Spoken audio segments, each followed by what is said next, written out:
Tout le monde connaît la marque Chanel et aujourd'hui je vais faire un crash test avec la marque Chanel bien évidemment. Donc j'ai sorti ma petite chemise blanche pour l'occasion parce que pour moi Chanel c'est un peu au blanc, enfin classique, un peu classique chic. Oh j'ai pas mis, le bouton. Donc j'ai pas besoin de présenter la marque et je vais commencer tout de suite par le crash test. Je vais commencer par mettre hop, mes bases sur mon visage. Pour ça je fais exactement comme d'habitude, je vais pas changer ma routine. Je vais faire exactement comme d'habitude pour dire hop, d'avoir un avis le plus impartial possible. Pour le fond de teint, ce sera le fond de teint Ultra Le Teint.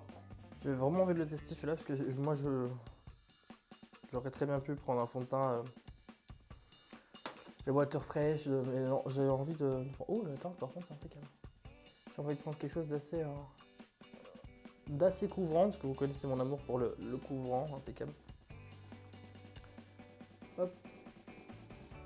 Alors soit le fond de teint sent bon, soit c'est mon éponge. Mais je crois que c'est le fond de teint. Par contre au niveau de la teinte, impeccable. Donc moi ma teinte ce sera la B40. C'est ça. Pour l'instant, niveau texture, c'est très léger, je le sens pas, malgré le fait qu'il soit visiblement comme très couvrant. Je le sens pas du tout sur la peau. Non, pour l'instant c'est très bien, très agréable. Pour l'anti-cerne, j'ai pris le correcteur de Chanel en teinte B30, donc anti-cerne classique. J'ai pris un peu plus clair puisque vous savez que moi j'aime bien apporter de la lumière. Il m'a l'air d'être extrêmement très couvrant et un peu pâteux à la limite. Moi j'aime bien apporter de la lumière à mon maquillage. C'est pour ça que je prends toujours des teintes assez claires pour mon anti-cerne. Non, bah il a une belle couvrance aussi. Il a un joli fini, il n'est pas si épais que ça en fait finalement. J'avais peur que ce soit trop épais, mais non. Dans la vraie vie ça va. Pour l'instant c'est pas mal. Ensuite j'ai pris dans les fraîches eau de blush comme ça. Je voulais tester de faire un peu dans le style d'un blush liquide, dans un blush crème en fait. Donc j'ai pris la teinte intense corail. Je prends un gros pinceau comme ça. Je viens appliquer ici. Oh là là, c'est super bien ça. Oh là là, mais c'est génial ce produit. Hop. Oh putain, j'adore. Oh, bah, ça, j'ai acheté. Je vais tous y acheter. Oh, ça c'est fait hyper naturel. Oh là, j'adore. Oh, j'adore. Oh, ça j'aime bien. J'aurais pensé que ça aurait été plus fort comme teinte, vous voyez, mais même en posant directement au pinceau dessus sur ma peau, ça va encore. Oh là là, c'est très beau, j'adore. Oh, alors ça j'aime bien. Alors autant si vous avez des réticences sur le fond de teint ou anti-cerne, les blushs là qu'ils ont fait, parce qu'en fait vu que c'est une texture très légère, on peut pas en mettre de trop en fait, ça c'est bien. Dans tous les cas je vais venir poudrer tout ça.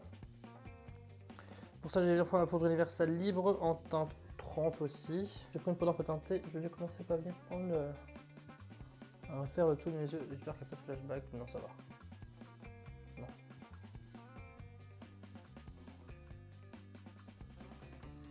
Non. Là. Ou alors si. Peut-être un petit peu, mais c'est peut-être léger. Hop. Alors la texture de la poudre, elle est un peu plus épaisse que. Elle est plus épaisse que ma. Comment ça s'appelle? Que ma By Terry. Mais j'ai l'impression qu'elle est aussi un peu plus épaisse que la Yves Saint Laurent.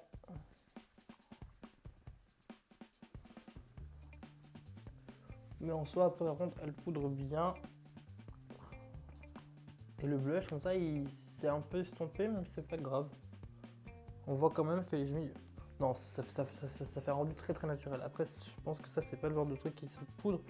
Parce que normalement, les Water Fresh ne se poudrent pas dans mon souvenir. Parce qu'il sèche, mais je voulais pas prendre le risque de mettre le water tint, l'eau de blush, pardon, sur ma peau après la poudre. Mais en tout cas la poudre j'aime beaucoup, j'aime bien, elle est assez floutante. Elle m'a très bien matifié, ça fait pas de souci. Non en vrai pour l'instant, une bonne surprise encore, enfin bonne surprise. Pour l'instant, enfin, Il n'y a rien plus de transcendant, c'est juste que ça doit être du Chanel, ça reste une poudre, bon c'est bien. Ensuite, je vais quand même venir réappliquer un petit peu de blush. J'ai pris la teinte 430 Fuchsia Rosa. Pour dire de venir repasser légèrement dessus. J'en ai mis qu'un tout petit peu, hein. J'ai à peine tapé mon pinceau dedans, donc vous voyez, hein, c'est juste pour donner, c'est juste pour le réveiller un peu, voilà, chercher mon mot. Ensuite, je vais appliquer du coup mon contouring. Pour ça, j'ai pris la poudre Belle Mine naturelle en lait beige en teinte 0,40. Il n'y avait pas plus foncé dans tous les cas.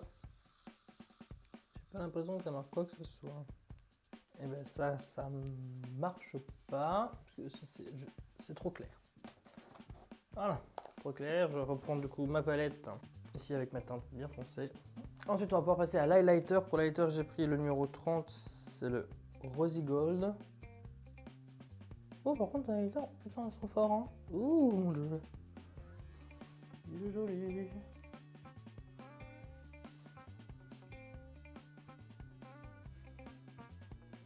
Ah oui, pour ceux qui n'avaient pas remarqué, je me suis rasé Je me suis épilé le sourcil pour qu'il soit tout droit. Il est très fort, il y a un peu des petites paillettes. C'est un mélange d'highlighter et de nacre. Franchement, il est pas mal, hein. Pour mes sourcils, je vais bien évidemment prendre un gel à sourcils transparent. D'abord, c'est très gros, c'est très bien. Ça dépose quand même pas mal de matière. Et puis c'est un espèce de goupillon comme un mascara, donc du coup on peut bien attraper les cils, enfin les sourcils. Ça c'est bien ça. Ouais, donc comme je disais, mes sourcils, vu que je les ai raccourcis, ouais, ils partent tout droit. Je vais mettre ma base plus, on va directement passer au maquillage des yeux. Pour ce look, j'ai bien évidemment pris la petite palette clair-obscur juste ici. Je vais prendre ma teinte la plus claire, je vais essayer de venir poudrer mon arcade sourcilière avec. Je pense qu'avec cette palette, je pourrais pas faire grand chose dans tous les cas. Donc là, je vais prendre un 225 de chez Zoeva, pardon. Je vais prendre ma teinte la plus foncée que je vais venir appliquer en oblique. Juste ici, et que je vais remonter au niveau, hop, de mon pli paupière. Alors par contre, on dira ce qu'on voudra, que c'est peut-être pas full coloré chez Chanel.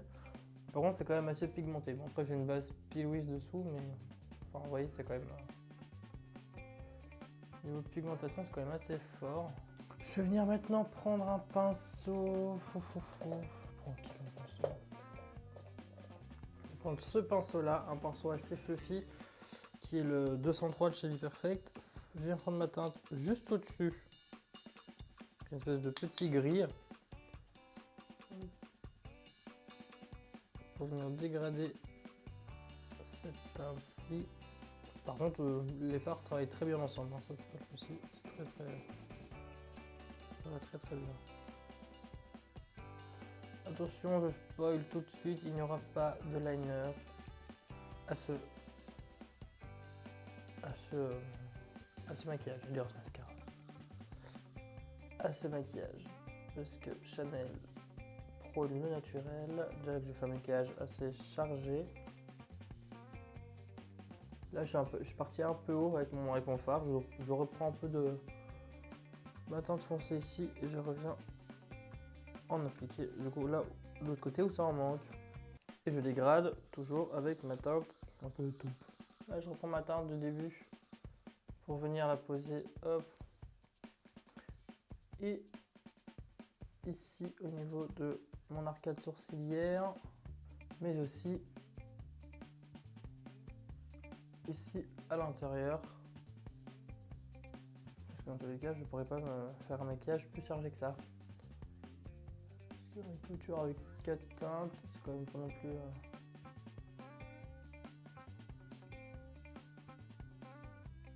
le champ des possibles n'est pas non plus fou dingue. Ok, c'est quand même pas mal, ça permet d'avoir un look un peu sophistiqué. Ça se fait. Ensuite, je prends un autre gros pinceau, je viens prendre ma teinte, la teinte juste au-dessus de la plus claire, une espèce de gris un peu taupe. Je vais juste venir faire mon ras de cils pour dire de l'ombrer un tout petit peu. donner ce côté un peu plus intense au regard. Ouais, pourquoi pas. Là, je prends un gros pinceau, enfin que je me sers pour mon arcade sourcilière. Je reprends mon highlighter tout à l'heure. Je vais venir le poser en topper un peu par-dessus ici et bien dans mon coin interne. Parce que je vais quand même apporter une nuance. Ça change déjà tout. Je le mets que sur la partie claire du maquillage et dans mon coin interne. Ça me permet d'avoir quelque chose quand même d'assez nacré, d'assez sophistiqué. Ouais, enfin, la barbe.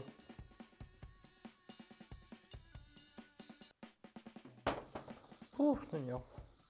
Je vais remettre mon crayon en rat cils. Ce sera le stylo U Waterproof en teinte 20. C'est une teinte un peu brune, hein, qu'on soit d'accord. Là, on est pas mal, ça intensifie quand même beaucoup. Je vais peut-être juste le prendre aussi pour venir faire un petit rat cils en liner, parce que je vais mettre des faux cils après, évidemment. Alors, bonne nouvelle.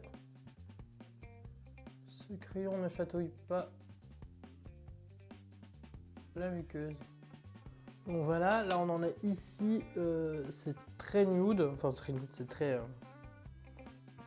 c'est pas moi. C'est pas moi du tout, mais bon. Ça c'est un maquillage Chanel. Non j'aime bien, en vrai encore ça va. Ça change, ça fait moins chargé, c'est peut-être un peu plus doux que ce que je fais d'habitude, mais c'est quand même intense, parce que j'ai quand même pris une couleur assez foncée. Non j'aime bien, Pour l'instant ça va. Pour le mascara j'en ai deux. J'ai le volume Révolution et le tout nouveau qui vient de sortir, ils l'ont appelé comment? Noir Allure. Donc ce qui est drôle, c'est que le volume Révolution, bah, la brosse elle est très bizarre. Parce qu'elle est comme ça, dans une espèce de plug. Je vais mettre un mascara, un noyer mascara, donc je vais mettre le Révolution juste ici. J'aurais pas pensé qu'il ferait ça, celui-là. Alors volume, oui. Il m'a apporté énormément de volume à mes cils, j'avoue. Pourtant mes cils ils sont très très gros. Par contre, moi j'ai mes cils, ils sont très très courts. Je sais pas si vous verrez, mais du coup mes cils restent quand même assez courts. Mais par contre, ils sont devenus très épais. Ce que j'aurais pas pensé, mais parce que étant donné que la brosse, c'est vraiment un truc bizarre. Je sais pas s'il y a un focus dessus là. C'est vraiment spécial. C'est des tout petits picots qui... En tout cas, ça pousse beaucoup de matière et ça va... Si vous avez déjà les cils très très longs, vous voulez vraiment un effet un peu fossile, un peu chargé, franchement allez-y. En plus, ça n'a pas fait de paquet de pattes d'araignée dans l'idée. Hein. Ça m'a juste vraiment fait de très gros cils. Donc non, c'est good. Et du coup, après on a le nouveau mascara, le Noir Allure, qui pour le coup, celui-là nous promet volume, courbe, définition, longueur. Donc à l'écouter, c'est un mascara qui fait absolument tout. Donc ce que j'aime bien, c'est qu'il s'ouvre comme ceci. Vous avez c'est un peu comme les rouges à lèvres. Voilà. Et directement ici. Alors volume, courbe, longueur, oui. Alors longueur, ok, mais bon, c'est une brosse en picot. Après c'est carré. Elle est un peu carrée la brosse. Hein. Ouais, c'est carré.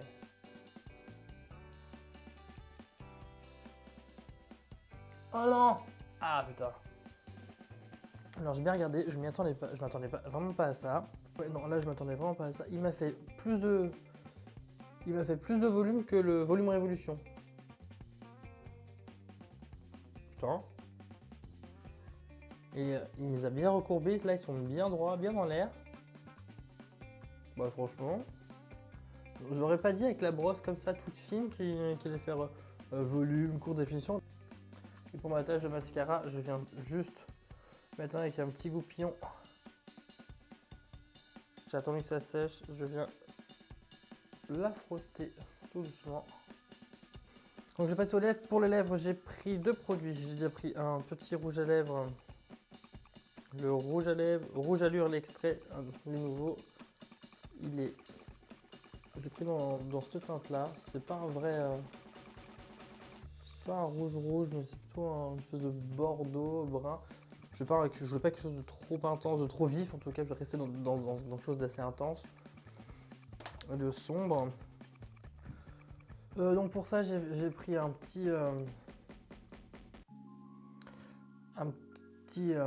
un petit un crayon à lèvres, voilà, je vais venir crayonner. Donc mon contour est fait, maintenant je vais passer à mon rouge à lèvres.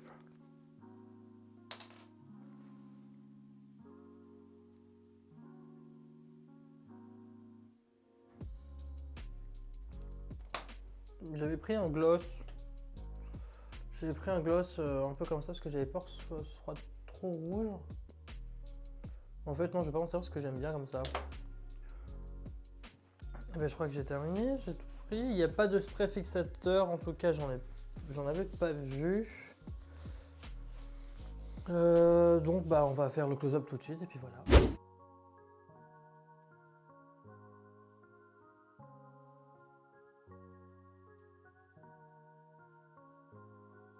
Donc du coup mon Chanel look est maintenant terminé, j'espère que ça vous plaît. Abonnez-vous, activez la cloche de notification, mettez un commentaire. Et un petit j'aime, ça mange pas de mal, hein. N'hésitez pas à partager cette vidéo.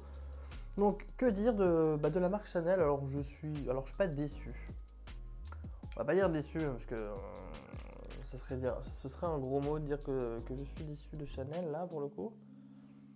Mais je m'attendais quand même à quelque chose je sais pas, un peu plus waouh de leur part. Après les fards sont très très bien. Après le problème des fards c'est les teintes pour le coup. Parce que je crois qu'en palette il n'y a que des trucs assez nude, que des trucs assez... ils pourraient se lancer un peu plus dans la couleur, un peu comme... En fait tout le monde le fait parce que même Guerlain ils font des trucs assez colorés. Bon après voilà, Chanel veut que... Les produits teints en tout cas, vraiment bien.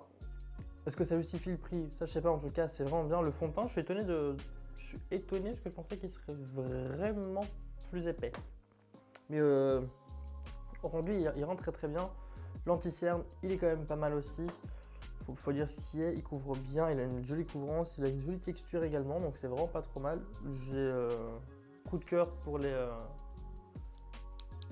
l'eau de blush qui pour le coup m'a vraiment scotché. J'aime beaucoup le rendu très naturel, très discret. Après bon, j'ai repassé légèrement avec un fard à joues par dessus, mais en vrai pas mal. Très très bon, la poudre est très bien aussi. Le rouge à lèvres, c'est un rouge à lèvres, hein. Il est très très léger. Il n'est pas du tout sans transfert, hein, malheureusement. Mais ils sont très légers, très confortables, c'est un vrai bonheur à porter, ça c'est sûr.